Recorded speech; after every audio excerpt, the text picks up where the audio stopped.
오늘 표지에 보면 다윗의 믹담시다 이렇게 나와 있습니다. 믹담이라는 말은 황금의 시, 금은 이런 것을 뜻합니다.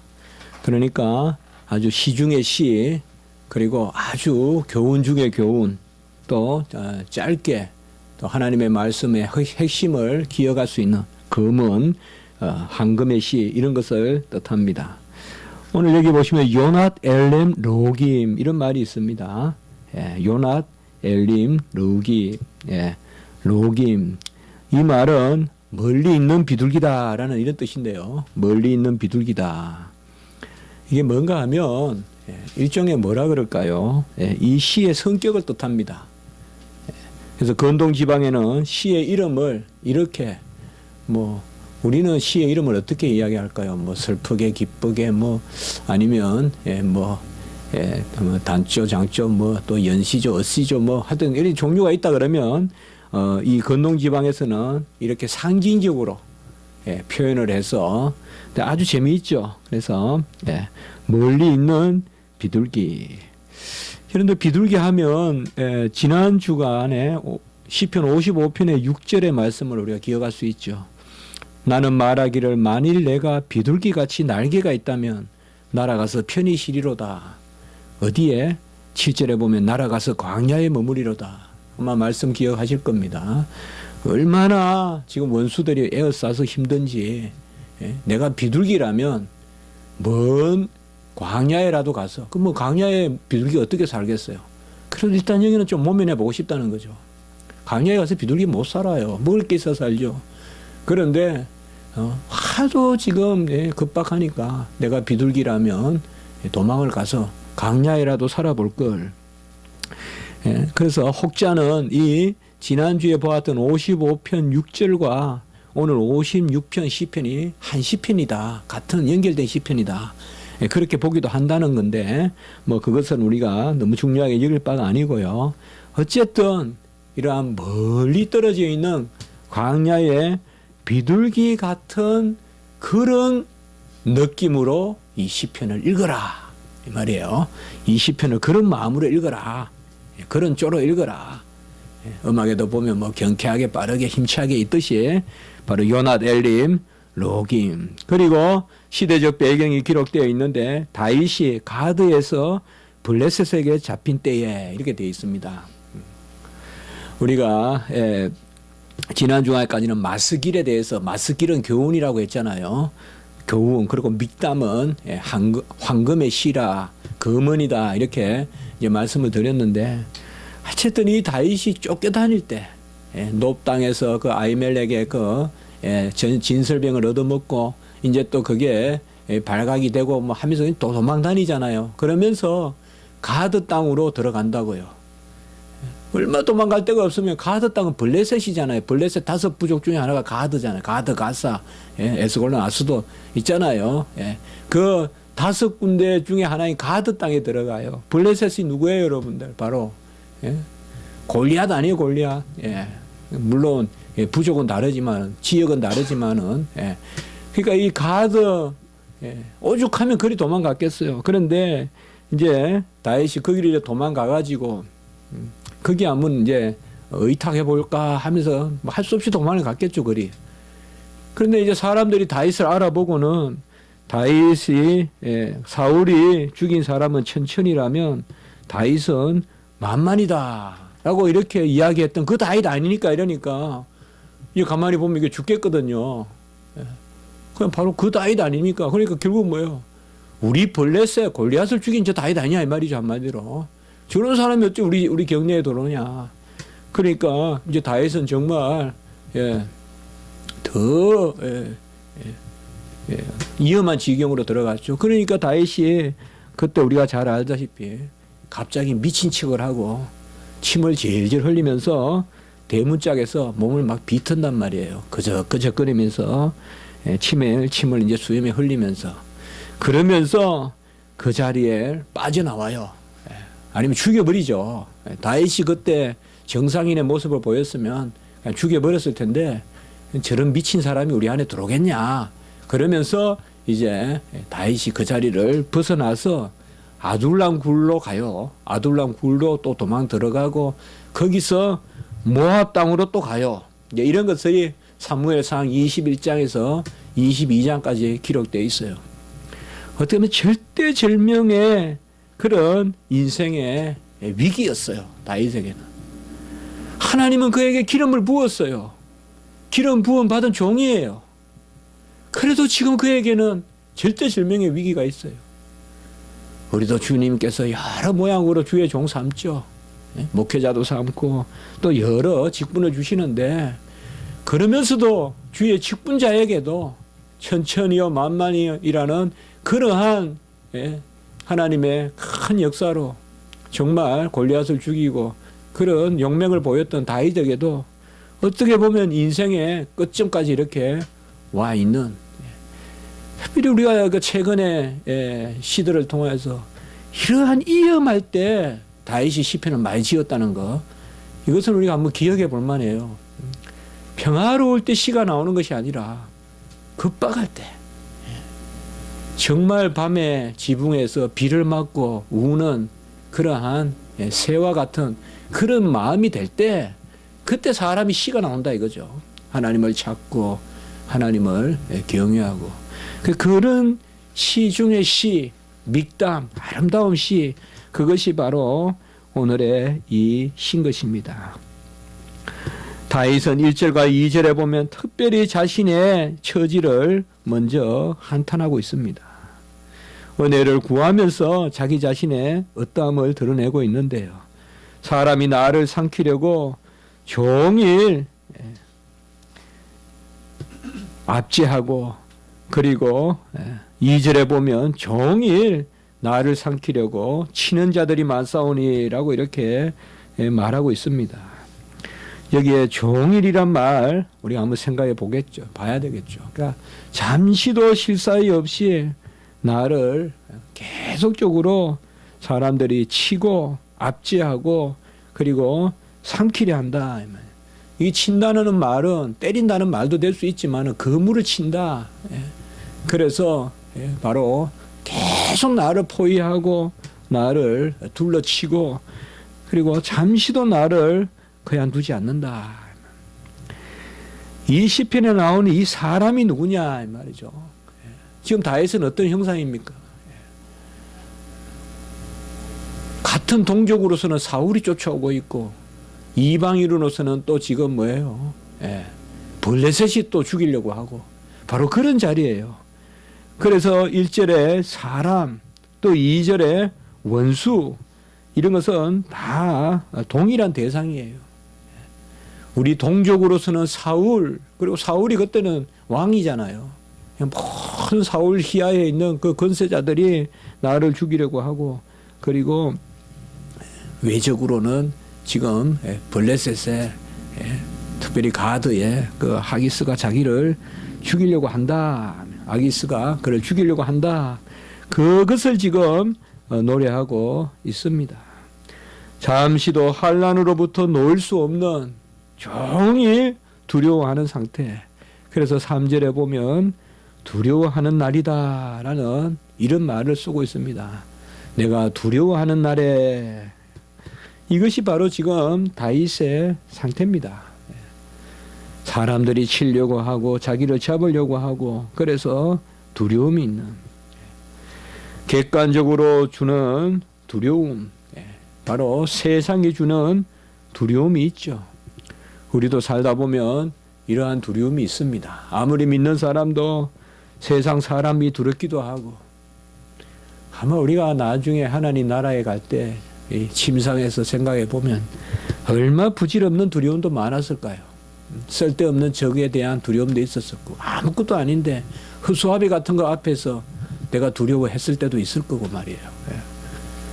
저도 인생을 많이 살지는 않았지만 항상 그 생각을 좀 해요. 특별히 새해가 되고 할 때 하나님 허상에 쏙지 말게 하시옵소서. 아무 힘없는 사람을 두려워하거나 또 아무것도 아닌 것을 가지고 큰일이라도 되는 듯이 집착하지 말게 하시옵소서. 인생을 해고해 보면요, 그게 가장 저는 좀 씁쓸해 보여요. 길고는 다 지나가는 구름과 같은 건데 그걸 붙들고 내가 너무 두려워한 적은 없었던가. 어릴 때 친구들도 보면 경쟁하던 친구들도 다 지금 어디 사는지도 모르는데 왜 그때 그렇게 그들과 경쟁했던 거. 그저 잘 살고 그 친구도 잘 살고 나도 잘 살면 되는데 왜 그 친구하고 지금 보면 어디 사는지도 모르고 살아있는지 죽어있는지도 모르는 그런 친구였는데 왜 그 당시는 그 친구를 못 이기면 내가 못 견디고 그랬을까. 뭐 이런 생각들을 많이 합니다. 사실 여기에 지금 내가 두려워하는 것은 세상이 두려운 그런 두려움입니다. 세상의 두려움, 객관적인 두려움. 이러한 가운데 지금 다윗은 특별히 오늘 조금 밑에 보면 8절에 보면 이 다윗의 상황을 아주 실감나게 기록하고 있습니다. 나의 유리함을 주께서 계수하셨나니, 나의 유리함을 주께서 계수하셨나니, 나의 눈물을 주의 병에 담으소서라고 이렇게 말하고 있습니다. 유리함은 뭐예요? 쫓겨다니는 걸 이야기하죠. 방황하고 유리하는 건데 여기서 유리하는 것은 내가 죄 때문에 그런 게 아니라 내가 얼마나 쫓겨다녔는지, 내가 이 길로 다니고 저 길로 다녔는지 주님께서 내 걸음을 헤아리고 내 발자국을 헤아리고 내 유리함을 헤아려서 내 눈물을 주의 병에 담으소서 이렇게 말하고 있습니다. 단순한 은유일까요? 앉으면 운다, 앉으면 운다. 앉으면 눈물을 줄줄 흘리고 정말 주의 병에 담을 만큼. 저도 신학교 오기 전에는 정말 기도원에 가평에 있을 때 앉으면 울었어요. 이상 앉으면 울어. 앉으면 그냥 눈물이 나요. 감사의 눈물인지 무슨 눈물인지 모르겠는데 아마 그 눈물이 있다면 지금 하나님이 기뻐하실 것 같다. 그런 생각을 해봐요. 그때는 너무 연약하고 그때는 목사님이 된다는 생각을 해보면 목사님들은 이 내 눈물보다 1000배는 더 흘릴 거라고 생각했어요. 근데 막상 제가 목사가 돼 보니까 오히려 눈물이 말라요. 눈물이 말라가고 있고 눈물 흘리는 게 연중 행사가 되어가고 있고. 그런데 그때는 정말 날마다 앉으면 하여튼 이제 감사도 될 수 있고 불확실함에 대한 어떤 의지, 맡김 그런 것도 될 수 있고 하여튼 뭔가 그러면서도 아직 세상을 못 버려진 이제 부모님에 대한 어떤 그런 미련 또 미안함 이런 것도 있을 수 있고 하여튼 그런 것들이 많았는데 여기도 보면 바로 나의 눈물을 주의 병에 담으소서. 그리고 마지막 부분에 보면 이것이 주의 책에 기록되지 아니하였나이까 이렇게 말하고 있습니다. 바로 주님께서 책에 기록할 만큼 헤아리고 계신다는 뜻입니다. 계수한다 이 말. 주의 책에 내 보폭과 내 흔적과 내 걸음걸이와 내가 몇 킬로를 걸었고 얼마를 쫓겨다녔는지 주님은 다 헤아리지 않습니까? 내 눈물을 주의 병에 담으소서. 주의 책에 기록되지 아니하였나이까 라고 이렇게 말하고 있습니다. 전체적으로 세상이 주는 두려움, 이 가운데 지금 다윗은 1절에 보면 하나님이여 내게 은혜를 베푸소서라고 기도하고 있고 3절에 보면 내가 주를 의지하리이다 라고 이렇게 말하고 있습니다. 다윗의 마음은 아주 급박하고 두려운 날이지만은 주님께서 은혜를 베풀어 달라고 기도하고 있고 그리고 주님을 의지한다고 지금 노래하고 있습니다. 그리고 4절의 말씀에 보면 내가 하나님을 의지하고 그 말씀을 찬송하올지라 내가 하나님을 의지하였은즉 두려워하지 아니하리니 혈육을 가진 사람이 내게 어찌하리이까 라고 이렇게 말하고 있습니다. 우리는 하나님이 주는 두려움이 있어요. 사람이 주는 두려움이 있고 세상이 주는 두려움이 있는데 4절에서는 내가 하나님을 의지하고 그 말씀을 찬송하고 그러하였은즉 두려워하지 아니하리니라고 했습니다. 우리가 경건을 정의할 때 그렇게 하죠. 하나님을 사랑하고 그 가운데 경외하는 것. 이 경외라는 말이 하나님을 두려워하는 거거든요. 세상의 두려움을 이기는 길은 하나님을 두려워하는 것입니다. 하나님을 두려워하면 세상의 두려움이 사라집니다. 하나님을 두려워하는 것은 경건함입니다. 경건이 곧 하나님을 경외하는 것이고, 하나님을 경외하는 것이 4절에 보면 하나님을 의지하는 가운데 말씀을 찬송한다는 것입니다. 우리가 경건을 그렇게 정의하죠. 말씀을 내려받고, 말씀을 찬송한다는 말은 뭘까요? 말씀을 어떻게 찬송합니까? 하나님을 찬송해야지. 말씀을 이루시는 하나님을 찬송한다는 거죠. 우리가 말씀을 찬송한다는 것은 바로 그 앞에 하나님을 의지하고 말씀을 찬송하는 거예요. 하나님을 의지하면서 말씀을 찬송하는 거예요. 곧 뭐예요?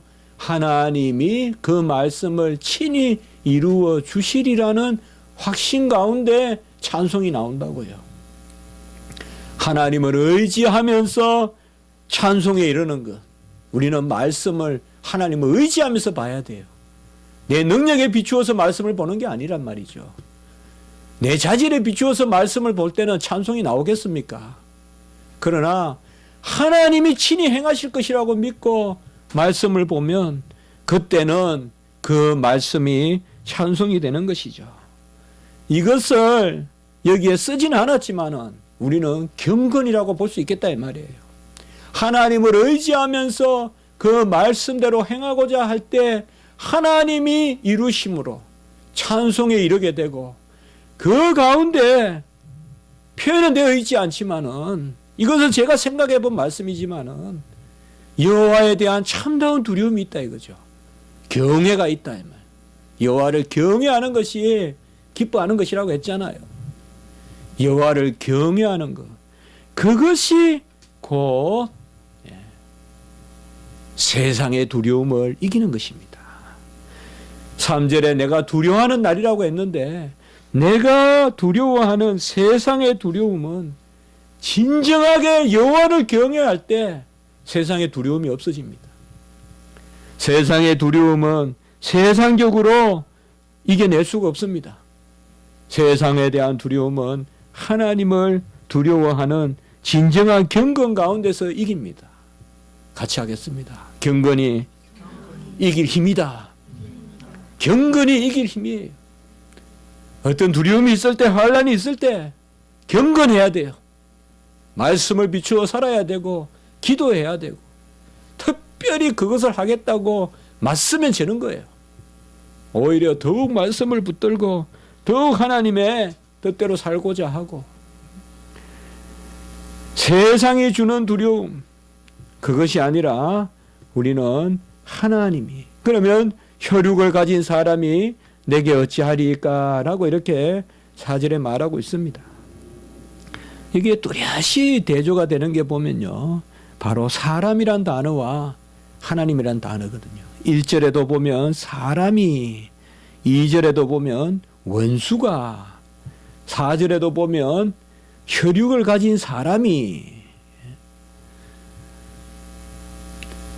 그리고 쭉 내려오셔서 우리가 10절과 11절 부분에 보면, 11절에 특별히 보면 사람이, 이게 사람, 혈육을 가진 사람, 원수, 이게 다 똑같은 단어로 써요. 여기서는 곧 뭔가 하면 외적인 두려움을 가져오는 것, 블레셋, 사울, 이게 다 동의어로 쓰이는 거예요. 지금 시편 기자는 이것들이 나를 어찌할 수 있겠냐 이 말이 한마디로. 두려움은 있지만은 사람이 나를 어찌하리까. 특별히 오늘 이 시의 재미있는 구조가 4절의 말씀을요 10절과 11절에 보면 또다시 풀어서 노래해요. 4절에 보면 내가 하나님을 의지하고 그 말씀을 찬송할지라, 내가 하나님을 의지하였은즉 두려워하지 아니하리니 혈육을 가진 사람이 내게 어찌하리까. 이것을 9절에서 10절에서 11절에 다시 풀어서 노래해요. 내가 하나님을 의지하여 그의 말씀을 찬송하며 하나님을 의지하여 그의 말씀을 찬송하리라. 반복해서 나와요. 하나님을 의지하여 그의 말씀을 찬송하리라. 얼마나 아름다운 말씀입니까? 하나님을 의지할 때 말씀을 찬송한다 이 말. 아까 말씀같이요. 하나님을 의지하고 말씀을 붙들으라 이 말이죠. 그러면 그 말씀은 찬송이 된다. 두 번이나 하나님을 의지하여 말씀을 찬송하며 여호와를 의지하여 말씀을 찬송하리라. 그리고 이거는 이제 4절의 전반부고 후반부 11절에 보면 내가 하나님을 의지하였은즉 두려워하지 아니하리니 사람이 내게 어찌하리까라고 이렇게 말하고 있습니다. 하나님을 의지하면 사람이 나를 어떻게 하겠느냐? 원수가 나를 어떻게 하겠느냐? 혈육을 가진 사람이 나를 어떻게 하겠느냐라고 이렇게 말하고 있습니다. 우리는 하나님 앞에 진정한 경건의 모습으로 서고 하나님의 말씀을 받고 그리고 그의 말씀을 의지하고 곧 하나님을 의지함으로 말씀을 받을 때 우리 안에 찬미가 있고 이 찬미가 있을 때 이러한 어려운 난국도 헤쳐나가고 이겨나갈 것이다 라는 것을 오늘 시편 기자는 말씀하고 있는 것입니다. 오죽했으면 눈물을 병에 담으소서라고 이렇게 말했습니다. 주여 내 눈물을 병에 담아보소서. 얼마나 주의 종이 지금 어려움을 겪고 있습니까? 이 눈물이 주의 책에 기록되어 있지 않사옵나이까? 나를 기억하소서라고 이렇게 말씀하고 있는 것입니다. 우리를 쫓는 사람들은 누구 할 것 없이 교만합니다. 2절에 보면 교만하다. 하나님을 중심에 두지 않고 사는 사람들이다.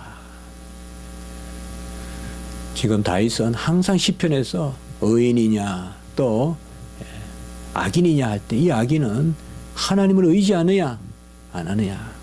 그래서 내 원수는 교만한 사람이다. 그리고 2절에 보면 종일 5절에도 나와요. 종일이란 말이 1절, 2절, 5절에 나와요. 잠시도 가만히 놔두지 않고 every time 계속 종일 all day 종일. 이 말은 뭐야? 종일이란 말은 그냥 끊임없이 습성상 그렇게 한단 말이에요. 습성상 그냥 습성상 내 원수는 그런단 말이에요. 일로 그러는 게 아니라 그냥 당연하다는 뜻이 종일 말을 곡해하고 5절에 보세요. 종일 또 나오잖아요. 종일 내 말을 곡해하며 모든 생각은 사악이다라고 이렇게 말하고 있습니다. 모든 생각이 다 악하다 이 말이에요. 그들은 없는 것을 지어내요. 교만은 거짓이에요. 거짓이니까 속이는 것이고 속이는 거 교만은 거짓이 기본이에요. 진실한 사람은 교만할 수 없어요. 진실한 사람은 나로 하루다 망하였도다 하고 죄인 중에 개수라 그러지 교만하지 않아요.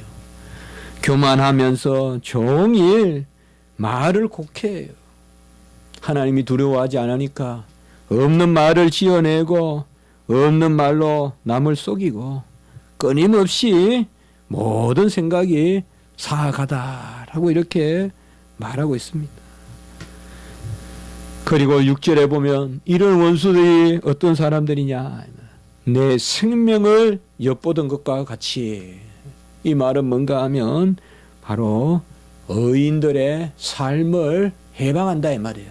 곧 거룩한 삶을 해방하는 것이에요. 내 생명을 노린다는 것은 문자적으로 육체적인 생명도 우리가 말할 수 있지만은 이미 다윗이 원수라고 부르고 교만한 자라고 부를 때는 이런 영적으로 우리가 본다면 그들은 끊임없이 우리의 언약의 생명을 노리고 있다 이 말이에요. 우리를 거역하고 배반하고 우리의 일을 해방하고 그리고 특별히 6절에 보시면 같이 한번 해봅시다. 모여 숨어. 예. 이렇게 모여서 이 소리 저 소리 지난주에도 나왔죠. 55편 3절에 나왔죠. 원수의 소리와 맨날 적들은 모여서 중얼중얼 소리를 낸다 이 말이죠. 막 그냥 산에서 물이 내려오듯이 물소리같이 적들의 헌담 소리가 있다 이 말이죠. 그들의 소리와 모여 숨어 이 적들의 모습이에요. 지금 여기 오늘 시편에서는 이걸 아주 리얼하게 표현하고 있어요. 종일 모여서 숨어서 나를 치고 없는 말을 만들어내고 그리고 내 생명을 노리나이다. 이게 지금 바로 다윗이 하나님 앞에 내놓는 것입니다. 우리가 신앙생활할 때 모여서 숨어서 들리는 소리 이것이 들리거든 좌절하지 말고 그러려니 해야 돼요. 왜요? 종일이에요. 그것이 버릇이에요. 버릇이에요. 세상적인 버릇이에요. 세상은 항상 숨어서 모여서 수근거리고 당을 짓고 그리고 회방하고 주의 일을 그르침. 그것이 바로 거짓의 아비의 짓이고 교만한 그런 짓인 거예요. 사도 다윗은 바로 오늘 시편에서 이것을 노래하고 있습니다. 그러면 우리의 성도의 신앙은 어찌해야 되겠습니까? 우리가 결론적으로 특별히 다윗은 후반부에서 이러한 가운데 그러면 다윗은 어떤 신앙적인 자세를 가져야 됩니까? 우리가 위급할 때는 꼭 나도 그 사람같이 닮아가려는 경향이 생기거든요. 이것은 정말 우리가 금해야 되는 건데 먼저 첫 번째 보면 성도의 눈물이 주의 병에 당기는 것과 같은 어떻게 보면 성도의 신앙은 이렇듯 하나님 앞에서 메마르면 안 됩니다. 메마르면 안 돼요. 우리가 어떤 일이 있든지 하나님 앞에서 눈물로 하나님 앞에 넣어놓는 게 있어야 돼요. 다윗의 쫓김이 없었다면 이후에 다윗은 없었을 거예요. 다윗의 이 시기가 어떻게 보면 다윗이 크게 되는 시기예요. 다윗이 그저 골리앗만 죽였다면 그는 절대 통일왕국의 왕이 될 수 없었을 거예요. 그는 골리앗을 죽인 것이 아니라 그러한 기세 등등한 하나님이 근세도 보여주셨지만 그 이후로는 계속 쫓겨요. 그 쫓기면서 이 다윗은 여러 가지를 배웠을 거예요. 아마 하나님이 괜히 가드에 가게 하셨을까요? 괜히 모압에 가게 하셨을까요? 하나님이. 이것은 이후에 통일왕국을 만들려고 미리 하나님이 다윗을 걸음걸음 걷게 하신 거예요. 강야까지도 보내시고 수풀에도 보내시고 아둘람 고을에도 보내시고 십에도 보내시고 다 보낸 거예요. 하나님이. 아니면 다윗은 예루살렘의 왕에 불과했을 거예요. 에브라살렘에서 그런 걸 못했을 거예요. 우리가 교부들도 보면 아다나시우스 특별히 우리가 전기를 보면요. 하나님이 5번이나 아다나시우스를 죽게끔 할 만큼 징계하거든요. 연단을 주시거든요. 연단을 주시거든요. 그냥 한 분은 수도원으로 도망가고 한 분은 로마로 도망가잖아요. 아다나시우스는 알렉산더 사람이거든요. 알렉산드리아. 거기 환란을 당할 때는 내가 왜 이렇게 애굽의 강야에 이런 수도원 같은 데 이런 데까지 도망와 있는 거 내가 왜 로마까지 가서 일하는 거 하지만은 아다나시우스가 그런 젊을 때 경험이 있었기 때문에 로마로부터도 아다나시우스는 존경을 받았어요. 그래서 로마는 지리적으로는 안디옥이 강했지만은 아다나시우스가 알렉산드리아에 있었기 때문에 계속 알렉산드리아를 지지해요. 로마 사람들이. 언제까지? 칼케돈 때까지. 거의 칼케돈 신경을 만들 때까지는 알렉산드리아를 지지해요. 누구 때문에? 아다나시우스 때문에. 젊은 날 우리가 어려운 때 발걸음을 놓을 수도 있어요. 어디 낙도를 갈 수도 있고